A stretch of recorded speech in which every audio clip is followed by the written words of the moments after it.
மக்களே வணக்கம். இன்னைக்கு பலகாய் புளி மண்டி செட்டிநாடு ஸ்பெஷல் எப்படி செய்யலான்னு பார்க்கலாம் வாங்க.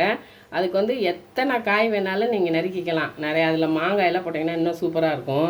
மாங்காய், கத்திரிக்காய், வெண்டைக்காய், உருளைக்கிழங்கு, வாழைக்காய், கேரட்டு, பீட்ரூட்டு எல்லாம் போட்டிருக்குங்க. அதுக்கு வெங்காயம், தக்காளி பாருங்கள். வெங்காயம், தக்காளி, பச்சை மிளகா கொஞ்சம் அதிகமாக போடணும், வரமிளகா போடணும், வேறு எதுவுமே தேவையில்லை. சும்மா அல்டிமேட்டாக சூப்பராக இருக்கும். பூண்டு இதெல்லாம் நீங்கள் உரித்து வச்சுக்கோங்க. இப்போ அடுப்பில் கடாயை வச்சுட்டு எண்ணெய் ஊற்றிக்கலாம்.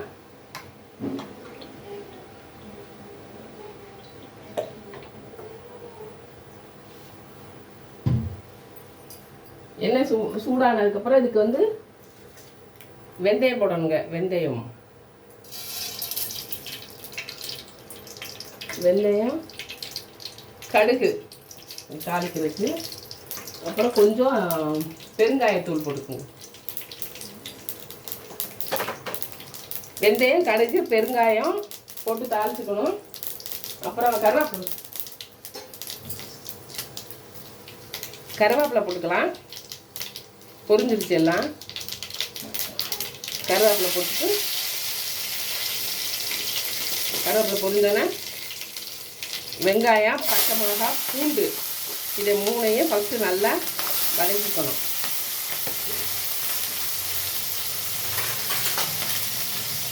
நல்லா எண்ணெயிலே வதக்கணும்.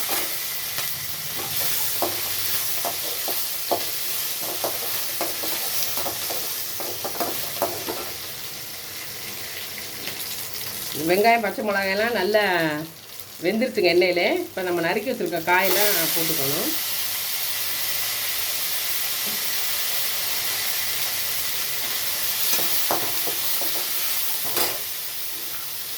எல்லா காயும் போடலாங்க. இதுக்கு பலகாய் மண்டிங்கிறது இதுக்கு பேர். டேஸ்ட்டும் நல்லாயிருக்கும். இதே கொஞ்சம் அப்படியே எண்ணெயிலே வேக விடணும், குக் பண்ணணும்.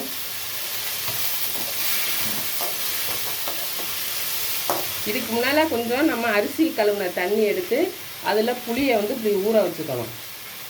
அது கொஞ்சம் டேஸ்ட்டு கொடுக்கும், நல்லாயிருக்கும். இதோட ஸ்பெஷலே அதுதான். அது இல்லாட்டி நீங்கள் வெறும் இதே போட்டுக்கலாம். இந்த மாதிரி காய் வந்து நல்லா எண்ணெயிலே வேகணுங்க.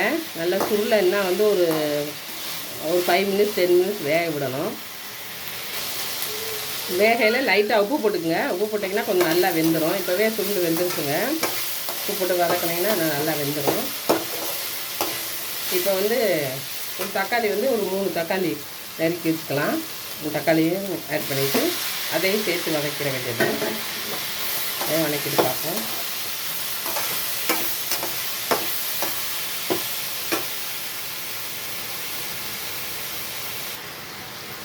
இதில் ஒரு 4 வரமிளகாய் பிச்சு போட்டுக்கோங்க. கொஞ்சமாக மஞ்சத்தூள் அப்படியே ஒரு சிட்டிகை போட்டோம். கொஞ்சமாக போட்டால் போதும். மல்லித்தூள் மட்டும் ஃப்ளேவருக்கு ஒரு ஸ்பூன் போட்டுக்கோங்க. அவ்வளோதான். அப்படியே வேக விட வேண்டியதான்.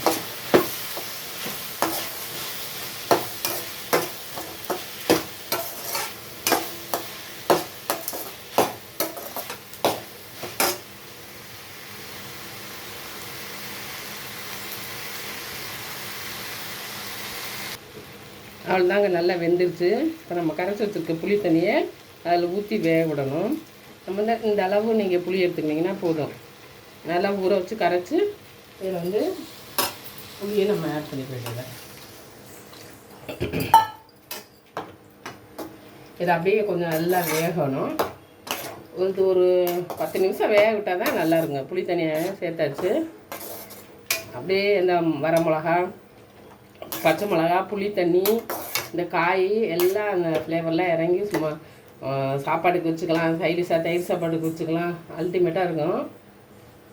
வெந்ததுக்கப்புறம் சொல்கிறேன் பாருங்க. அப்படி மூடி வைக்க வேண்டியதை.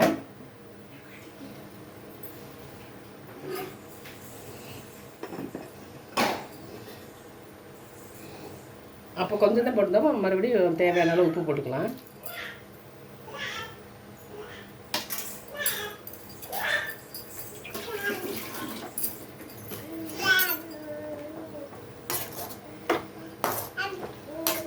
உங்கள் வீட்டு பாப்பா சத்தம் போடுறா.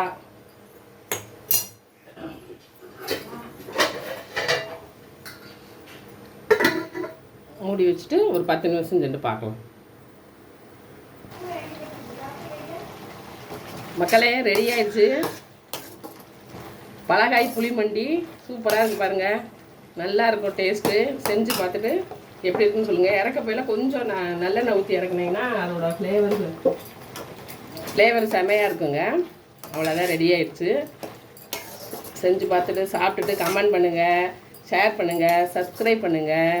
நன்றி, வணக்கம்.